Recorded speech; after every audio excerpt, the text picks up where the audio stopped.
Bueno, vamos a dar continuidad a este término, a este concepto que habla sobre la función.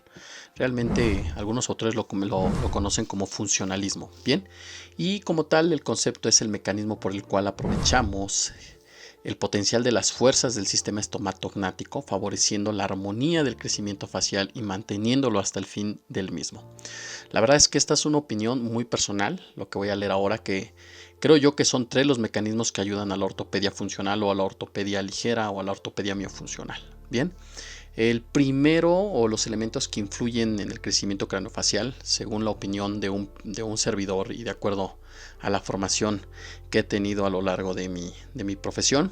creo yo que nos podemos ayudar mucho de lo que dice la teoría de la matriz funcional de Melvin Moss, y creo yo que el sistema o el modelo cibernético o servosistema de Petrovic también da muchas respuestas a los cambios regionales que podemos tener en nuestros diferentes tratamientos de ortopedia maxilar, específicamente hablando de ortopedia ligera u ortopedia miofuncional. Bien, y obviamente, pues bueno, la musculatura actúa en ambos sistemas, solamente es entender cómo está actuando. La verdad es que cada vez que sigo leyendo diferente bibliografía, concluyo que este artículo es básico para todos aquellos que quieren en algún momento entender qué es la oclusión y cómo la oclusión funciona dentro del sistema estomatognático, o cómo podemos influir dentro de la oclusión para cambiar literalmente el perfil de la cara de un paciente, el desarrollo y crecimiento craneofacial de un paciente. ¿Por qué lo comento? Porque bueno, al final aquí estamos viendo la triada, ¿no? Donde tenemos la articulación temporomandibular, los músculos y la oclusión, que no es otra cosa más que, si nosotros lo trasladamos a un sistema mecánico, pues bueno, tenemos nuestro motor, que es la equivalencia a los músculos, tenemos nuestras poleas, que finalmente están compuestas por articulaciones, que en este caso, pues bueno, hace la analogía con la articulación temporomandibular, que está compuesta por ligamentos, por discos articulares, etcétera. Y tenemos los contactos, que finalmente pues podrían ser como los engranajes, que al final no es otra cosa más que la oclusión. Entonces, si nosotros interferimos en un determinado momento, en alguna etapa de desarrollo y crecimiento del paciente, podemos nosotros alterar este mecanismo, favoreciéndolo, o en algunos casos, pues bueno, empeorando la condición clínica del paciente. Entonces, esto es importante poderlo entender. La verdad es que también de aquí se deriva, o mejor dicho, este concepto de funcionalismo se deriva específicamente de los conceptos y de las teorías que nos mencionaban acerca de la adaptación funcional, específicamente de Wolff y Rocks, que nos decía que la forma y la función están íntimamente relacionadas, ya que la forma hace la función y viceversa, la función también puede hacer la forma.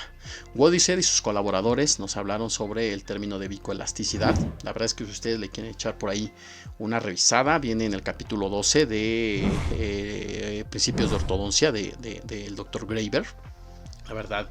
es que creo yo que es uno de los capítulos más interesantes que podemos leer todos los ortodoncistas, o todos aquellos que están interesados en hacer cambios ortopédicos en sus pacientes y que tengan la formación académica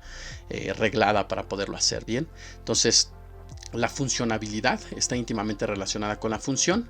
y finalmente la función permite, de acuerdo a lo que ya revisamos de la matriz funcional de Melvin Moss, que el crecimiento se pueda dar porque el hueso finalmente tiene esa plasticidad de poder ser remodelado, ya sea por un crecimiento por traslación o por remodelación. Entonces creo yo que si patológicamente algunas enfermedades o algunas condiciones pueden deformar el hueso, ¿por qué no pensar que si interferimos de forma adecuada y de forma correcta, podemos también nosotros interferir en un crecimiento con armonía y con estabilidad a largo plazo en los huesos basales que forman el macizo facial? Entonces es algo que la verdad me apasiona, me gusta mucho pensar cómo es que pequeños detalles, pequeños aparatos, pequeños cambios en la redirección de algún engrama muscular pudiese cambiar para bien el desarrollo craneofacial de un paciente. Entonces vamos a continuar, y ahora pues bueno, vamos a ver 4 elementos relacionados con el crecimiento craneofacial. La verdad es que se dividen prácticamente en dos, que son dos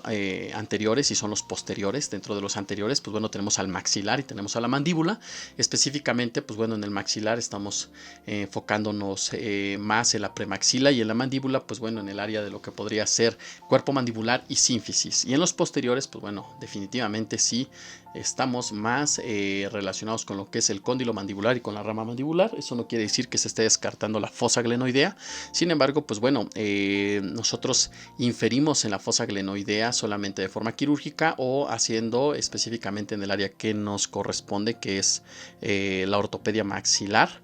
Lo podemos hacer mediante el concepto de el salto de mordida. Entonces eso hace que el cóndilo de cierta forma salga de la cavidad glenoidea, desimpactándolo y lógicamente haciendo el crecimiento y desarrollo. Entonces estos dos elementos que están relacionados con el crecimiento y desarrollo, pues bueno, en algún momento podemos nosotros identificar en nuestras cefalometrías y también de forma clínica, como hay pacientes que de repente vemos por ahí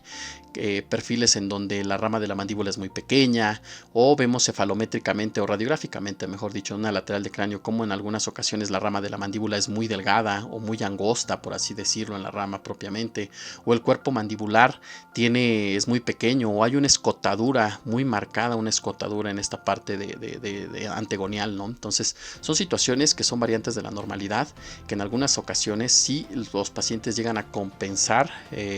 los perfiles faciales, pero en algunos casos sí es muy marcado ver estas maloclusiones esqueléticas que finalmente, pues bueno, terminan recibiendo tratamientos de ortodoncia camuflajeada y en el mejor de los casos, pues bueno, una ortodoncia combinada con cirugía maxilofacial, ¿no? Ya sea cirugía de desimpactación de maxilar, de avance mandibular, de retrognasia mandibular, o sea, de las diferentes combinaciones que se puede hacer, el tipo de cirugías ortognáticas que competen al servicio de cirugía maxilofacial. Entonces, creo yo que si nosotros tenemos esta injerencia de poder tomar a un paciente y alterar su crecimiento, favoreciéndolo en algunos de estos campos o en algunos de estos elementos que podemos ver con un trazado cefalométrico donde se están observando deficiencias, pues bueno, creo yo que es mejor decirle al paciente: te puedo intervenir a tiempo y podemos seguramente hacer por ahí crecimiento a favor de tu perfil, a favor de tu apariencia física clínica, y es probable que a lo mejor hasta te evitemos por ahí un procedimiento quirúrgico que podría involucrar ya más riesgos, pero no tan solo riesgos, ¿no? También debemos de pensar mucho en que los pacientes obviamente siempre van a querer soluciones que sean menos invasivas y menos agresivas a su físico. Bien, entonces es por ahí un concepto que es bastante útil al momento de que nosotros podemos entender entonces que si existe un patrón de crecimiento anómalo o un patrón de crecimiento que está siendo fisiológicamente aceptable, el desarrollo va a ser muy aceptable, va a ser muy lógico, y entonces vamos a poder entender cuándo, cómo y por qué debemos de intervenir en cada uno de estos elementos de crecimiento, ya sean anteriores o posteriores. Si tenemos los elementos anteriores, pues bueno, recordémoslos: es el maxilar y la mandíbula, específicamente sínfisis, cuerpo, y la premaxila en el maxilar. Bien, entonces podemos tener crecimientos que puedan ser anteriores y posteriores, tanto en el maxilar como en el cóndilo mandibular y la rama mandibular, y estos pueden ser vertical y sagital con un equilibrio donde el equilibrio del crecimiento va a ser hacia abajo y hacia adelante, y el crecimiento va a ser paralelo al eje facial. Y obviamente pues estos pacientes nos van a estar terminando en una clase 1 esquelética. Vamos a tener también pacientes donde la mandíbula y la rama mandibular pues lógicamente también van a estar teniendo un crecimiento vertical y sagital que va a estar muy equilibrado tanto vertical como sagitalmente, y esto también nos va a dar un crecimiento y desarrollo que va a ser hacia abajo y adelante, y también esto nos va a llevar a un crecimiento paralelo al eje facial, y los pacientes nos van a dar en clase 1. Ahora tenemos los patrones de crecimiento que son dólicos, en donde el maxilar y la mandíbula pues bueno van a estar teniendo un mayor desarrollo vertical y un menor desarrollo vertical en la parte posterior, que son los cóndilos mandibulares y la rama mandibular. Entonces esto seguramente se nos va a marcar por ahí muy drástico en algunas ocasiones una escotadura que se hace a nivel de antes del gonion, la escotadura pregonial, por así decirlo, antes del ángulo mandibular. Entonces son pacientes que el crecimiento se da en sentido horario y todos los pacientes terminan siendo pacientes con un crecimiento vertical, o sea, dólicos. Bien, tenemos también que cuando tenemos un paciente donde el maxilar y la mandíbula tienen más un crecimiento sagital, predomina más el crecimiento sagital, y en las partes posteriores, o sea, el cóndilo de la mandíbula y la rama mandibular tiene menos crecimiento sagital, estos pacientes van a terminar siendo pacientes clase 2 en muchas ocasiones, porque la mandíbula está quedando corta, está quedando pequeña con micrognasia mandibular, y en muchas ocasiones también la combinación de micrognasia mandibular con retrognatismo mandibular, o sea, colocada la mandíbula hacia atrás. Bien, tenemos también la combinación de un maxilar y una mandíbula en donde el crecimiento más o menos está estable sagitalmente hablando, pero horizontalmente el paciente está desarrollándose mucho en la parte posterior. Entonces estos pacientes nos dan un crecimiento antihorario y entonces vamos a tener un patrón de desarrollo por clase 3. Si nosotros identificamos qué elementos están creciendo más, si son los anteriores o los posteriores en una determinada edad, y corroborándolo con las desviaciones estándar y con las correcciones biológicas de alguna cefalometría, yo les recomiendo la del doctor Ricketts, bueno, pues entonces nosotros vamos a también poder intervenir seguramente en la zona que queremos que crezca, o en la zona que queremos redireccionar su crecimiento, o por así decirlo, no podríamos decirlo que detenerlo, pero sí podemos decir que redireccionarlo, para obviamente favorecer un patrón de crecimiento craneofacial más estable y que esté más asociado a un patrón clase 1. Bien, me refiero a clase 1 esquelética. Ahora, ¿cómo nosotros podemos hacer esto? Pues bueno, nosotros como ortopedistas debemos de tener en cuenta que específicamente la ortopedia miofuncional pues se ayuda mucho de los engramas musculares y de las fuerzas musculares que los músculos propios de la masticación y algunos músculos asociados como lo podrían ser los músculos de la mímica, los orbiculares, labiales, los bucinadores, los músculos suprayoideos, infrayoideos, etcétera. O sea, estos pues obviamente nos van a ayudar para poder generar nuevos engramas en el crecimiento y desarrollo craneofacial. Bien, ahora vamos a verlos así de forma muy superficial. Ahora vamos a hacer un video en donde realmente sí abordemos la anatomía de estos músculos en cuanto a inserciones y en cuanto a funciones muy específicamente, pero ahora vamos a ver que existen músculos de cierre, los cuales pues bueno, son músculos muy poderosos con bastante masa, hablando en cuanto a lo robustos que pueden ser, a lo gruesos que pueden ser, a las fibras tan numerosas que podemos encontrar en ellos, porque obviamente pues son músculos que son los primeros de cierre, y estos músculos van en contra de la gravedad, o sea, lo que tratan de hacer es que la mandíbula vaya a una posición de cierre. Bien, si no, el paciente pues bueno, todo el tiempo tendría la boca abierta, o con una incompetencia labial patológica. ¿Cuáles son estos músculos? Bueno, tenemos el músculo temporal, tenemos el músculo pterigoideo medial y tenemos el músculo macetero. Bien, ahora tenemos músculos de la apertura, y estos músculos de la apertura pues bueno, algunos están incluidos como tal los músculos de la masticación, pero generalmente pues bueno, estos músculos están más en la parte suprayoidea, bien, o sea, por arriba del hueso ioides. Entonces estos músculos, entre ellos tenemos el digástrico, que tiene dos vientres, anterior y posterior, el músculo pterigoideo lateral, que es como que el músculo que más vamos a estar mencionando con este concepto de salto de mordida en la ortopedia miofuncional, el músculo miloioideo, el músculo estiloioideo y los genioioideos. Bien, y tenemos también músculos de la protrusión, en los cuales pues bueno, vamos aquí a mencionar que es el temporal y el pterigoideo lateral.